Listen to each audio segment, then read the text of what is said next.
in the shadow of the Acropolis, where the white marble of the Parthenon gleamed under the relentless Aegean sun.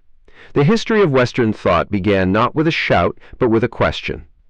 The city of Athens in the 5th century BC was a place of paradox, a beacon of democracy and art, yet deeply scarred by war, plague, and political volatility. It was here, amidst the dust of the wrestling grounds and the clamor of the marketplace, that a young aristocrat named Aristocles began a journey that would eventually map the very contours of the human mind. We do not know him by his birth name, Aristocles, which meant best reputation, a name that carried the heavy expectations of a lineage claiming descent from the old kings and even the gods themselves. History remembers him instead by a nickname, likely given to him by a wrestling instructor who admired his broad shoulders and expansive chest. He was called Plato, the Broad One, a name that would come to signify the breadth of his intellect, covering everything from the nature of the soul to the structure of the cosmos. Point 1. To understand the world we live in today, our governments, our universities, our religions, and our sciences, we must walk back through the corridors of time to meet this man, for it has been famously said that all of Western philosophy is merely a series of footnotes to his work. Plato was born into the highest echelons of Athenian society, likely between 428 and 423 BC, a time when the golden age of Pericles was beginning to tarnish under the strain of the Peloponnesian War. Point 1. His family was not merely wealthy, they were dynastic. His father Ariston traced his lineage back to the early kings of Athens, and, through legend, to Poseidon, the god of the sea. Point 4. His mother, Perictione, was related to Solon, the great lawgiver who had laid the foundations of Athenian democracy centuries prior. This dual heritage of divine myth and rigorous law would define the tension in Plato's own life. He was a child of the establishment, destined by birth to take the helm of the ship of state, to stand in the assembly and sway the crowds with rhetoric. He grew up in a household where politics was the daily bread, where the fate of the city was debated at the dinner table. He had two older brothers, Glaucon and Adeimantus, who would later achieve immortality not through their own deeds, but by serving as the primary listeners in Plato's greatest work, The Republic, forever questioning Socrates on the nature of justice. But the Athens of Plato's youth was a city under siege. The long war with Sparta was a grinding reality that eroded the city's confidence and moral center. The young Plato would have seen the devastation of the plague that killed Pericles and a third of the population. He would have heard the news of disastrous military defeats. Despite the chaos, his education was that of a traditional Athenian gentleman. He was trained in gymnastics to perfect the body and in music, which included poetry, dance, and literature, to perfect the soul. Point 1. The ancient biographers tell us that the young Plato was a man of passion and artistic ambition. He wrote dithyrambs, wild choral hymns to the god Dionysus, and tragedies meant for the stage. Point 1. He dreamed of being a poet, of moving the hearts of men through verse. It is said he was on his way to compete for a prize in tragedy when he encountered a voice that would change the course of his life and history forever. That voice belonged to Socrates. In the crowded marketplace of Athens, amidst the fishmongers and the politicians, wandered a man who was the antithesis of the beautiful, aristocratic Plato. Socrates was older, poor, and famously ugly, with a snub nose and bulging eyes. Point 4.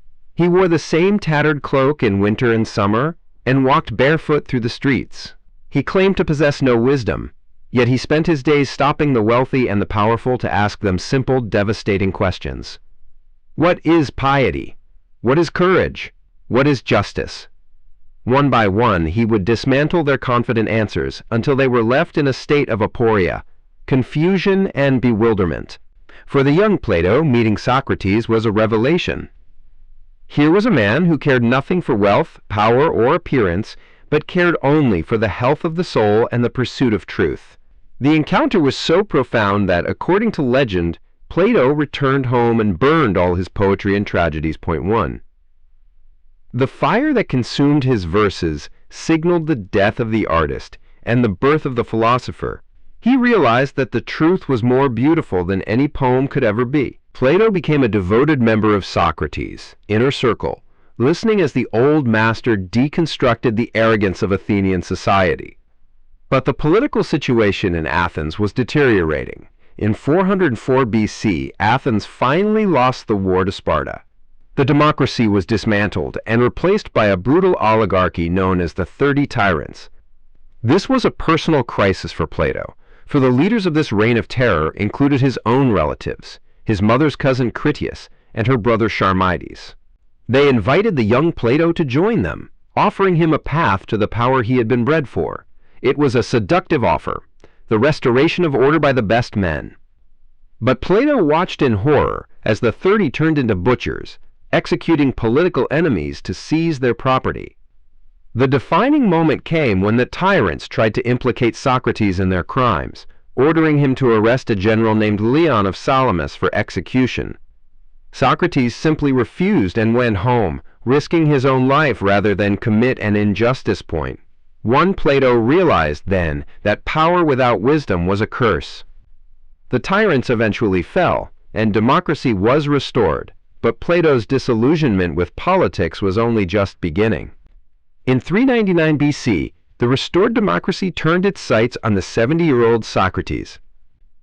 He was charged with impiety and corrupting the youth, charges that were widely understood to be politically motivated. Point 6 Plato was present at the trial. He sat in the crowd of 501 jurors and watched as his teacher refused to beg for his life. Instead, Socrates lectured the city on its own ignorance, famously declaring that the unexamined life is not worth living. Point 9. The city, stung by his words, voted for death. The execution of Socrates was the trauma that shattered Plato's world.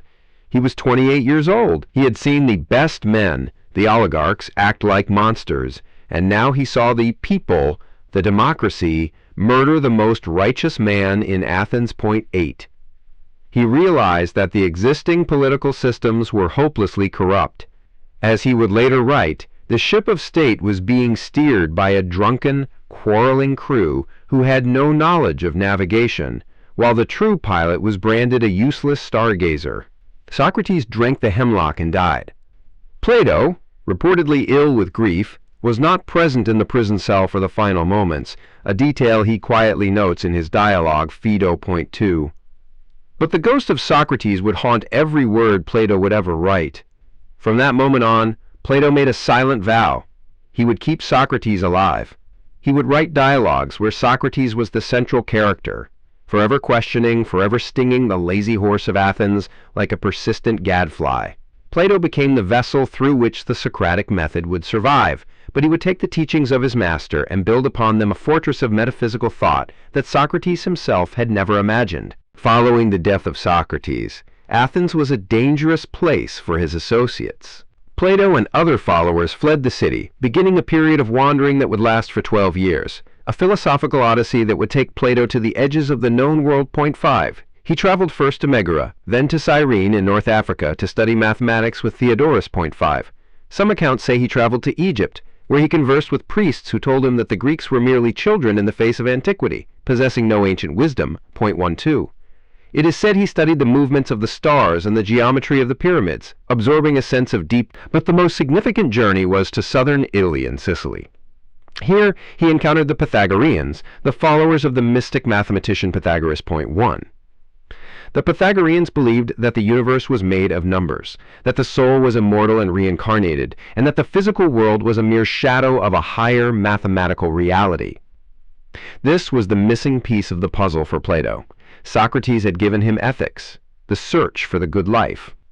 The Pythagoreans gave him metaphysics, the structure of reality itself. It was during this time that Plato first visited Syracuse, the powerful city-state on the coast of Sicily, ruled by the tyrant Dionysius I. Point. One Plato, ever the idealist, perhaps thought he could influence the tyrant to become a philosopher king, to rule with justice rather than brute force.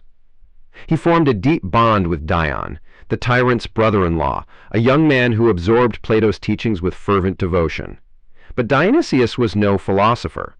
He was a paranoid despot who grew weary of Plato's lectures on virtue. The story goes that during a debate, when Plato argued that the unjust man is essentially miserable, Dionysius, stung by the implication, shouted, "You talk like an old fool," to which Plato replied, and you talk like a tyrant. The consequences were dire.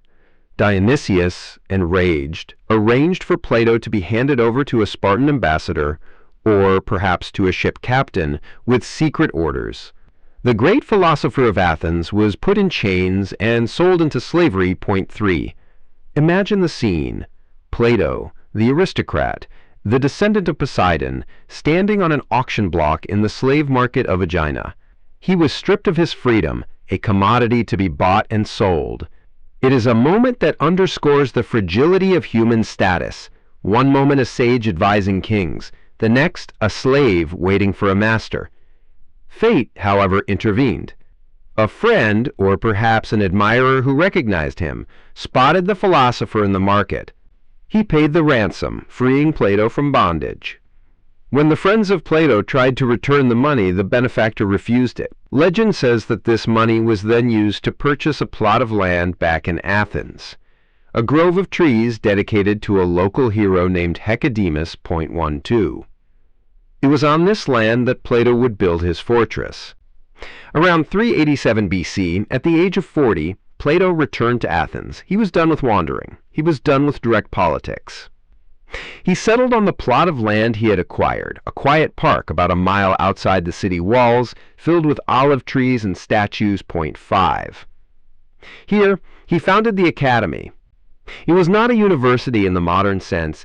There were no tuition fees, no rigid semester schedules, and no degrees. But it was the first institution of higher learning in the Western world. Point 16. Above the entrance, a sign was reportedly inscribed, "Let no one ignorant of geometry enter here." This inscription was a warning and a promise. The academy was not a place for idle chatter. It was a place where the mind was trained to see beyond the visible world.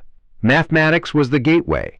If you could not understand the abstract truth of a triangle, a perfect form that exists only in the mind, unlike the imperfect triangles drawn in dust, you could never hope to understand the abstract truths of justice, beauty, or goodness. Point 4. Life in the academy was communal. Plato and his students, who included women, a radical inclusion for the time, lived, ate, and studied together. They were a brotherhood of the mind. They did not just listen to lectures, they engaged in dialectic, the relentless back-and-forth questioning that Socrates had pioneered. They walked among the olive groves, debating the nature of the soul and the motion of the planets. It was here that Plato spent the next 40 years of his life. He became the maker of mathematicians, encouraging his students to solve the problems of the heavens. Point 4. It was here that a young 17-year-old named Aristotle arrived, a brilliant student who would stay for 20 years, becoming the mind of the school, though he would eventually diverge from his master's teachings. And it was here, in the quiet shade of the academy, that Plato wrote the dialogues that would change the world. To understand what Plato taught, we must grapple with his most famous and difficult idea, the theory of forms. Point 1. Plato looked at the world around him, the world of trees, dogs, tables, and people, and he saw that everything was constantly changing. A flower blooms and then dies. A strong man grows old and weak. A beautiful statue cracks. Nothing in the physical world lasts. If everything is changing, he asked, how can we know anything? How can we have truth if the object of our truth is slipping away like sand? His answer was that there must be another world, a world of being, not becoming. This is the world of forms, or ideas. Imagine a circle. You can draw a circle on a piece of paper, but it will never be perfect. If you look at it under a microscope, the line will be jagged. It is an imperfect copy. But you know what a perfect circle is. You can define it. A set of points equidistant from a center. That perfect circle exists, but not in the physical world. It exists in the realm of forms. It is eternal, unchanging, and perfect. Plato argued that everything in our world is just a shadow of a perfect form in that higher realm. There is a form of the dog, a form of the table, and most importantly, forms of abstract concepts like justice, beauty, and the good. When we see a beautiful sunset, we are seeing a fleeting reflection of the eternal form of beauty. The philosopher's job is to ignore the shadows and seek the forms. Plato explained this best in the Republic with the most famous analogy in the history of philosophy, the allegory of the cave, point 20. Picture a deep, dark cave. Inside, there are prisoners who have been chained since childhood. They are shackled so they cannot move their heads. They can only stare at the stone wall in front of them. Behind the prisoners is a fire, and between the fire and the prisoners is a raised walkway. People walk along this walkway carrying objects, puppets of animals, statues of men, tools, and the light of the fire casts shadows of these objects onto the wall in front of the prisoners. The prisoners have never seen the outside world. They have never seen the real objects. All they have ever seen are the shadows on the wall. They give names to these shadows. They believe the shadows are the reality. Plato explained this best in the Republic with the most famous analogy in the history of philosophy, the allegory of the cave, point 20. Picture a deep, dark cave. Inside, there are prisoners who have been chained since childhood. They are shackled so they cannot move their heads. They can only stare at the stone wall in front of them. Behind the prisoners is a fire, and between the fire and the prisoners is a raised walkway. People walk along this walkway carrying objects, puppets of animals, statues of men, tools, and the light of the fire casts shadows of these objects onto the wall in front of the prisoners. The prisoners have never seen the outside world. They have never seen the real objects. All they have ever seen are the shadows on the wall. They give names to these shadows. They believe the shadows are the reality. If a shadow of a horse passes by and neighs, they think the shadow is making the sound. They are living in a world of illusion, but they do not know it. Now, imagine one prisoner is freed. He is forced to stand up and turn around. The movement is painful. His limbs are stiff. He looks at the fire and is blinded by the light. He is confused. If someone told him that the shadows he saw before were fake and the objects he sees now are real, he wouldn't believe it. The shadows felt more real to him. But he is dragged up the rough, steep path out of the cave. When he emerges into the sunlight of the upper world, he is completely blinded. He cannot see anything. He has to wait for his eyes to adjust. First he looks at shadows on the ground, then reflections in the water, then the trees and mountains themselves. Finally, he is able to look up at the sun itself. He realizes that the sun is the source of all light and life. He understands that his former life in the cave was a sham. He pities the prisoners still stuck in the dark, arguing over shadows. This, Plato says, is the life of the philosopher. The cave is our physical world, where we obsess over money, fame, and appearances, mere shadows. The ascent out of the cave is the painful process of education. The upper world is the realm of forms. The sun is the form of the good, the ultimate truth that illuminates everything. But the story doesn't end there.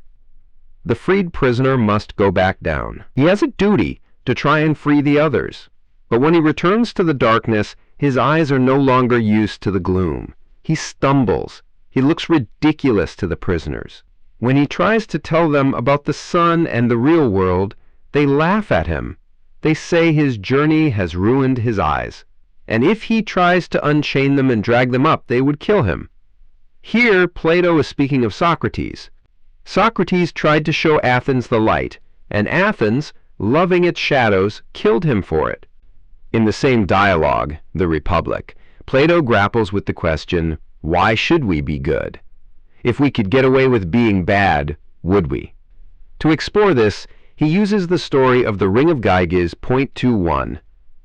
Gyges was a simple shepherd serving the king of Lydia. One day, an earthquake opened a fissure in the ground. Gyges descended and found a bronze horse with a corpse inside, wearing nothing but a gold ring. Gyges took the ring. Later, sitting around a campfire with other shepherds, he happened to twist the ring on his finger. Instantly, he became invisible. The shepherds began talking about him as if he were gone. He twisted the ring back, and he reappeared. Realizing he possessed a power of terrifying magnitude, Gyges arranged to be a messenger to the palace. Once there, he used his invisibility to seduce the queen, conspire with her to murder the king, and seize the throne for himself. Plato's brother, Glaucon, uses this story to argue that no one is just by choice. We are only just because we are afraid of getting caught. If a just man and an unjust man both had this ring, they would both eventually walk the same path of theft, adultery, and murder. Justice, Glaucon argues, is merely a social contract to keep us from killing each other, not something we desire for its own sake. Plato spends the rest of the Republic trying to answer this challenge. He argues that justice is not about external rewards or reputation. It is about the health of the soul. An unjust man, even with a magic ring, is a sick man. His soul is in chaos, governed by his base appetites rather than his reason. He may be a king, but he is a slave to his own desires. The just man, even if he is poor and scorned, is free because his reason rules his spirit and his appetites. He is the captain of his own soul. Plato's distrust of democracy, the system that killed Socrates, is encapsulated in another powerful metaphor, the ship of state .10. Imagine a ship. The owner, the people, is big and strong but nearsighted, hard of hearing, and knows nothing of navigation. The sailors, the politicians, are quarreling over who should steer. They beg the owner to give them the helm. They use persuasion, bribery, and even drugs to get control. They claim that navigation is not a teachable art, but a matter of instinct or popularity. Meanwhile, there is a quiet man on the ship who spends his time staring at the stars, studying the winds, and mapping the seasons. The sailors mock him, calling him a stargazer and a useless babbler. They don't realize that he is the only one who actually knows how to pilot the ship. This true pilot is the philosopher. In a democracy, Plato argues, the politicians are merely skilled at persuading the mob, the ship owner, to give them power. They don't know how to run a state. They only know how to win elections. Plato's radical conclusion is that the world will never know peace until philosophers become kings or kings become philosophers. Point 6. Only those who know the truth, the forms, are fit to rule, not because they want power, but because they understand the course of the ship. Plato did not just write about philosopher kings. He tried to make one. In 367 BC, Dionysius I died and was succeeded by his son, Dionysius II. Plato's old friend Dion sent word to Athens. The new tyrant was young and impressionable. Now was the time to turn the dream of the Republic into reality. Point 3. Plato, now over 60 years old, reluctantly left the peace of his academy and sailed once more into the viper's nest of Syracuse. At first, things looked promising. The court was swept up in a craze for geometry, sand was spread on the floors for drawing diagrams, and the young tyrant seemed eager to learn. But the cave fought back. The older courtiers, jealous of Dion and Plato, whispered poison in the tyrant's ear. They claimed Dion was plotting to overthrow him.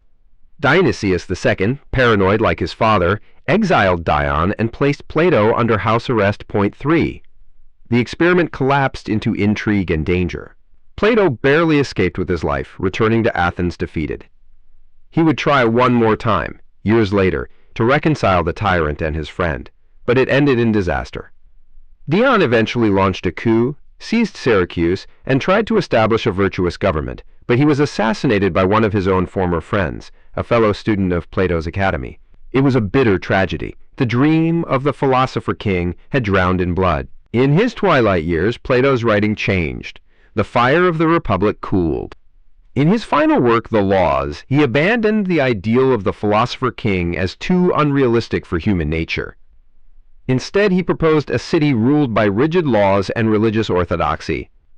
It was a darker, more pragmatic vision, written by a man who had seen the best of intentions shatter against the hard rock of human greed and folly. Yet, even in old age, his mind remained sharp. He continued to teach, to write, and to challenge his students. He debated with Aristotle, who walked the grounds of the academy, challenging Plato's theory of forms with his own empiricism.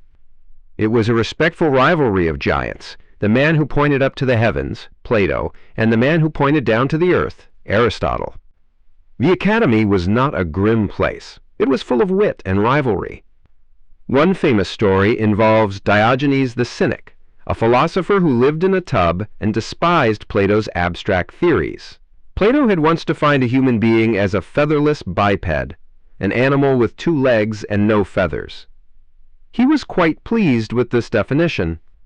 Diogenes, hearing this, plucked a live chicken and burst into Plato's lecture hall shouting, "Behold, I have brought you Plato's man!" The students erupted in laughter. Plato, never one to be completely defeated, calmly added a correction to his definition: a featherless biped with broad flat nails, 0.25. It was a clash of two worlds, Plato's world of precise verbal definitions and Diogenes' world of raw, messy reality. It is also to Plato that we owe the most enduring myth of the ancient world, Atlantis. In his dialogues Timaeus and Critias, he tells the story of a great naval power that existed 9,000 years before his time. Beyond the Pillars of Hercules, 0.27 Atlantis, was a utopia of wealth and advanced engineering, arranged in concentric rings of water and land. But the Atlanteans became arrogant. They fell victim to hubris and tried to conquer the world. They were defeated by a prehistoric Athens representing Plato's ideal state, and then, in a single day and night of misfortune, the gods sent earthquakes and floods. Atlantis sank into the sea, lost forever. For Plato, this was likely a moral allegory, a warning against imperial greed and the corruption of power, possibly a jab at the maritime empire of Athens itself. He likely never intended for people to search for it on maps for the next 2,000 years. Yet, the power of his storytelling was such that the fiction became a legend, a shadow that became more real than the truth. Plato's wisdom has been distilled into quotes that adorn classroom walls and internet memes, though we must tread carefully, for history often puts words in his mouth he never spoke.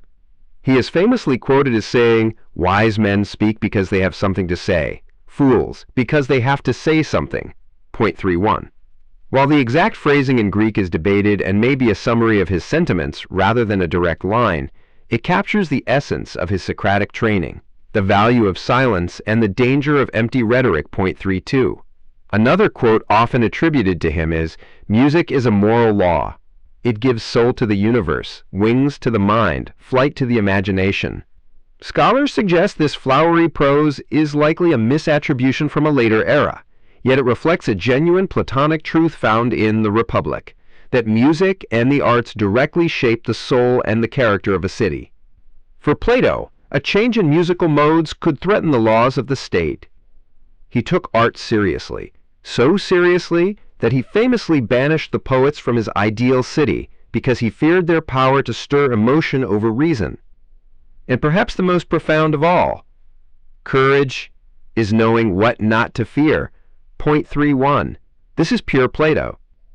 Courage is not just charging into battle, it is an intellectual state. It is the wisdom to know that death and pain are not the ultimate evils. Disgrace and injustice are.